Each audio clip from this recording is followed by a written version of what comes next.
पैसा पैसा हा जीवनात खूप महत्त्वाचा घटक असतो. पैशांमुळे आपल्या मूलभूत गरजा पूर्ण होतात.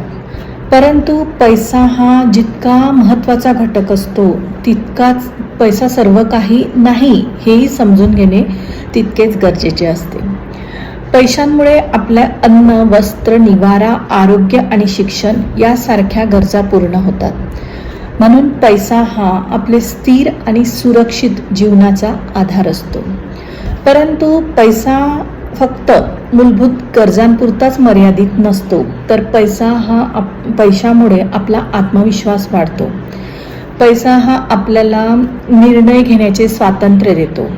त्यामुळे पैशामुळेच आपण आपले स्वप्न पूर्ण करण्याची आपल्याला संधी मिळते. इतके सर्व काही पैशांचे महत्त्व असताना कुणाला वाटत नाही की पैसा आपल्याकडे चुंबकासारखा आकर्षित झाला पाहिजे. तर पैसा आपल्याकडे आकर्षित झाला पाहिजे यासाठी चाणक्यनी आपल्याला काही नियम सांगितले आहे. ते मी तुम्हाला आज सांगणार आहे. त्यातील पहिला नियम, अनावश्यक खर्च टाळा. तुम्ही जितके कमवता त्यापेक्षा खर्च कमी करा. कारण अनावश्यक खर्च टाळणे ही तुमच्या पैशांच्या वाढण्याची पहिली पायरी असते.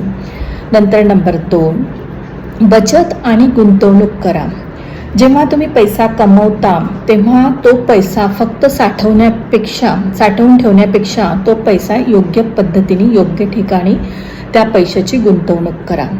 कारण पैसा जर तुम्ही योग्य मार्गाला लावला तरच तो वाढतो. नंतर नंबर 3, सतत कौशल्य शिका. जेव्हा ज्ञान आणि कौशल्य ही खरी संपत्ती असते. जेव्हा तुम्ही सतत काही ना काही शिकत असता तेव्हा तुम्हाला नवीन नवीन संधी मिळतात आणि अशा प्रकारे त्या संधीतूनच तुम्हाला पैसा मिळण्यासाठी पण नवीन संधी उपलब्ध होतात आणि तुमच्याकडे पैसा येतो. नंतर नंबर 4, आळस सोडा आणि कष्ट करा. कारण आळशी व्यक्तीकडे पैसा कधीच टिकत नाही. त्यासाठी शिस्त देणं, सातत्य आणि मेहनत हीच यशाची गुरुकिल्ली असते. नंतर नंबर 5, योग्य संगतीमध्ये राहा, योग्य माणसांच्या संगतीमध्ये राहा.